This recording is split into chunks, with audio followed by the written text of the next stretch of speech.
Shalom, shalom, grace and peace, my beloved family. Once again, I'm coming to share some information for you all my family scattered among the pagan Gentile nations, the 12 tribes of Israel, all the brothers and the sisters throughout the camps and the schools, and among all these different crazy religions that scattered and yet to come into the fold. The Chicago Manual of Style 16th edition is a manual, a book. You can get it, a free PDF download. And I'm going to leave the link at the bottom of the description so you could go on the site and you could download it yourself and keep it in your files. And you will also want to print out a copy of the pages that I'm going to go over in this video. Because this information here is you're going to use this to squash and smash the beasts when they try to coerce you into accepting all caps as English. And this is going to be the proof to show you that all caps is not English. It's a form of Latin, and what you're accustomed to seeing, such as in your mail and on your identification, and that you see throughout the cities and the towns, okay, these so-called countries, ads posted up, signs for stores, businesses. I mean, you seeing the all caps language all over the place. Now, they've come out with the 16th edition. I mean, the 17th edition. And the 17th edition is the latest edition that has come out this year, 2019. And in the 17th edition, you'll see the same information that I'm going to show you in this edition. I had a lot of trouble and difficulty locating the 17th edition in the free PDF form. So I'm going to show you in the 16th edition. It's still valid information, and it could be used to shut down a lot of people. As you see, I've made a couple of videos with the officers of the NYPD who are highly ignorant and exposing them as illiterate, a bunch of illiterates and fraudsters, because they're operating in fraud. And what I'm about to show you in this video is going to expose the fraud. This is the mark of the beast, one of the marks, or many of the marks. Okay, because what is a mark? When you look up the definition of mark, it means sign. Okay, and what is a sign? Well, a sign is what's called a gloss or a glossa. It's a all caps. It's just like if we had the Chicago Manual of Style here written in all caps. That would be a gloss. Okay, that would be a sign. But here we have a descriptive title. Okay, and that's different from a sign. This is a descriptive title because it's written in the English language. There are uppercase letters and lowercase letters. This is what English is. English is a language that is composed of uppercase and lowercase letters. There is no word in the English language that is in uppercase, all caps. Okay? So for a word in English, it has to have lowercase letters. Otherwise, as it has 16th edition there, as you see next to the number 16, that is not English. Okay? That is not English. That's a gloss or a glossa, which is what? A foreign language to English. It's not English. It's a glossa. So I'm going to show you now. Let me show you something real quick before I get to it. Okay? We're going to scroll down here. Now look, in the contents. Okay? Part 1, the publishing process. Chapter 1, books and journals. Chapter 2, manuscript preparation, manuscript editing. And see, this is an essential guide for writers, editors, and publishers. Part 2, style and usage. Okay. Part 3, documentation. All right. But we're going to go into part 2, and we're going to go down to chapter 11 in foreign languages. All right, we're going to go to foreign languages. I'm going to show you that chapter 11 right here. See, foreign languages. Blow it up for you a little bit. You see, the chapter contents, American Sign Language. Okay. Now here, signed languages.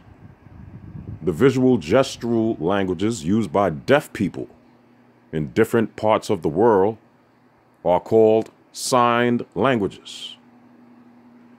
Signed languages are quite different from spoken languages, although there may be regional effects of language contact, and a particular signed language may or may not share the same national or geographical boundaries as spoken languages in the same locations.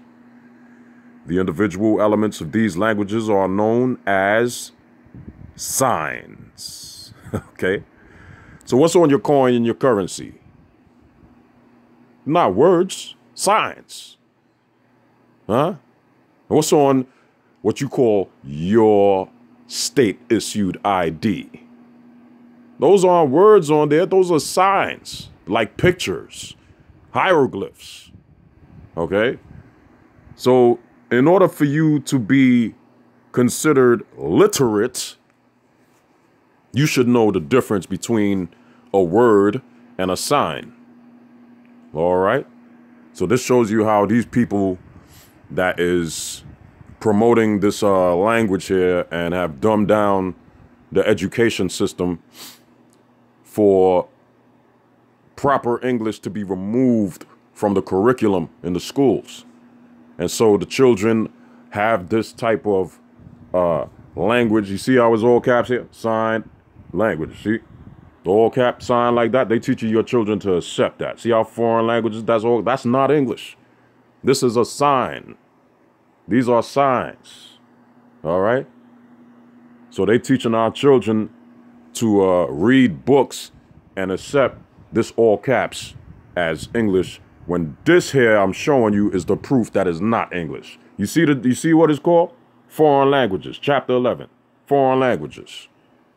Not English. This is sign language. This is what people who are hard of hearing or deaf, they have to use this language, okay, with their hands. They make the hand signs, or with their fingers, and in all different types of positions, making different gestures with their hands and fingers. All right? So when we go down now, we're going to go down and read chapter 11, section 145, components of signs. Signs have 5 major articulatory components. Hand shape, location, the location of the hands, orientation, the orientation of the hands, the movement of the hands, and in some cases, distinctive non-manual signals, which means what? Facial expressions also. All right? Scrolling down. Chapter 11, section 146. Writing American Sign Language. Okay? So when they make those gestures, okay, those different orientations and movements with their hands and fingers, and even with their faces, that can be transcribed. And when you transcribe that, when you write that, okay, that's called what? A glossa. Now we're going to read that. But let's read this little paragraph here. Many formal systems for writing sign languages exist. However, none has been adopted for use by large numbers of deaf signers. This section offers an overview of some of the most frequently employed conventions for written transcription of signing.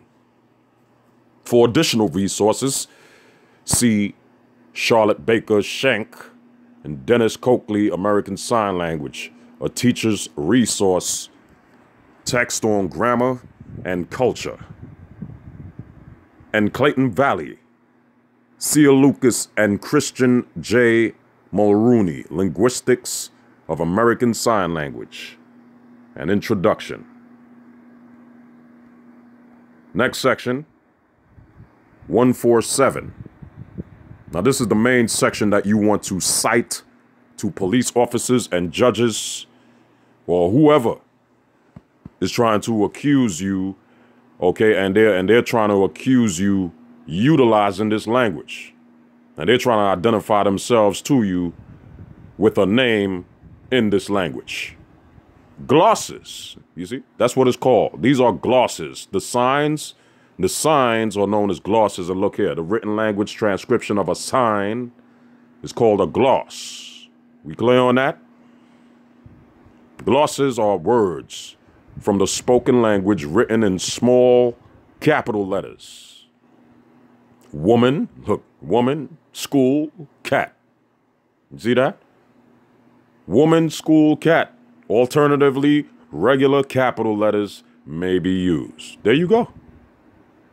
So when you see regular capital letters, right, all caps, that's called a gloss. That's a sign. And this is your proof right here. All right. Welcome to literacy. Reading on. When two or more written words are used to gloss a single sign, the glosses are separated by hyphens. The translation is enclosed in double quotation marks. Look, the sign for a car drove by is written as vehicle drive-by. See? So you have a car drove by here in quotes, which is in English. But when you want to make a sign out of that in a foreign language called a gloss, this is the rule here. Vehicle hyphen. Okay, and as a matter of fact, you can't even speak it, man, because this is an unspoken language. So it's actually a picture. Okay, that's why I say it's a sign. It's a picture. It's a symbol. It's like a hieroglyph. All right? Synonymous with picture and hieroglyph. V-E-H-I-C-L-E. Capital D-R-I-V-E. Hyphen B-Y. Look, that's not a word. That's a sign. Now, this is the rules. According to this Styles manual, okay, when you want to write sign language, when you want to write American Sign Language, this is how you're supposed to write it. When you see them people making those gestures and signs with their hands and fingers and the facial expressions, and you want to transcribe that, this is the format. This is the rule. All caps, hyphenated. All right? So don't let no police officer, no judge, or nobody in school, or the mailman, don't let anybody tell you that this is English right here. Okay? Don't let anybody tell you that this is English and you just go along with that. One obvious limitation of the use of glosses from the spoken written language to represent signs is that there is no one-to-one correspondence between the words or signs in any two languages. You see, there's no correspondence. So this does not correspond with English, man. That's what that's telling you. Okay? If you're going to say something in English like, hey, a car drove by. All right? There's no correspondence with vehicle drive-by in all caps, hyphenated. And it's even worse when they take out the hyphens, because then you're corrupting the language, trying to be the devil and deceive people and make people think, oh, it's just words in all caps. You see? This is the devil, man. This is the language of the devil, man, because they are removing the hyphens and then they're just putting out the all caps language out there. And they're making you assume that it's English. That's illiteracy. That's being an illiterate. That's from lack of knowledge, lack of disclosure. Okay? Lack of disclosure, man. Look, they're going into compound signs now in section 148. Some combinations of signs have taken on a meaning separate from the meaning of the individual signs. Various typographical conventions are used to indicate these compounds, including a close-up mark or a plus sign, depending on the transcription system. The sign for parents, you see, parents, that's English, man. Lowercase letters, English. That's how you know English. Just like this whole little paragraph here, you see? Everything in lowercase letters, that's English. That's what's the difference between English and Latin. Latin has all uppercase letters. Latin has no lowercase letters in it. Remember that, family. That's the difference between English and Latin. English has lowercase letters and Latin does not. So the sign for parents might be glossed as follows. Why is it glossed? Because you're trying to put it into another language that's foreign to English, that doesn't correspond with English. And look, they got mother. Mother, okay? Father. Or mother plus father. Look at that. All caps, man. All caps. And you could go do some real deep research online. And you could see that there are other websites that break down the same thing, man. All right, family? So, finger spelling. Okay, these are foreign languages. This stuff is not English that you're looking at. There's no English on your coin and currency, and there's no English on your ID. You walking around with the mark, which in the scriptures, when you look it up in the dictionary, mark is a sign. And when they're telling you about the name of the beast, okay, the name that's written on the forehead of the whore that rideth on the beast, the name that's written on the forehead of the whore is in this format right here. It's in all caps. Why is that? Why is that? Just like the writing on the wall in the book of Daniel. All right, when you check out the writing on the wall, in I believe it's Daniel, the 4th chapter or the 6th chapter. Slaki, I believe it's the 6th chapter.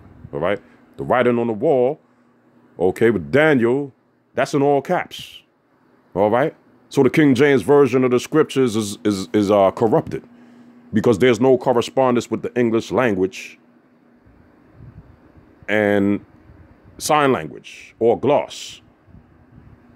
Okay, there's no one-to-one correspondence, man. So when you reading that, you think you can read it, but it's a sign. You can't read it. It's just a picture. You can't read a picture. Okay, you can't read a picture. All right, my family. So this is just a little something for you. Chapter 11, section 147 in the Chicago Manual of Styles, the 16th edition. This is your proof, family. This is your proof. Okay? This man, okay, the so-called white man, okay, the Vatican and them, these people out of Rome and these so-called lawyers, they're a bunch of demons. They're deceiving you. All right, so wake up, family. You should not be opening any mail in this language. If it's not coming to you in English, what are you opening it for? All right? And stop thinking that you can read this stuff. You can't read it. You can't read it. Stop assuming what it says. It doesn't say that. You could challenge anybody now with this information. Now that you armed with this information, you could challenge anybody to prove that that's English. And here's your proof that it's not, family. Most High bless you, keep you, and strengthen you with this knowledge, wisdom, and understanding. Fire upon Babylon. Shalom, Israel.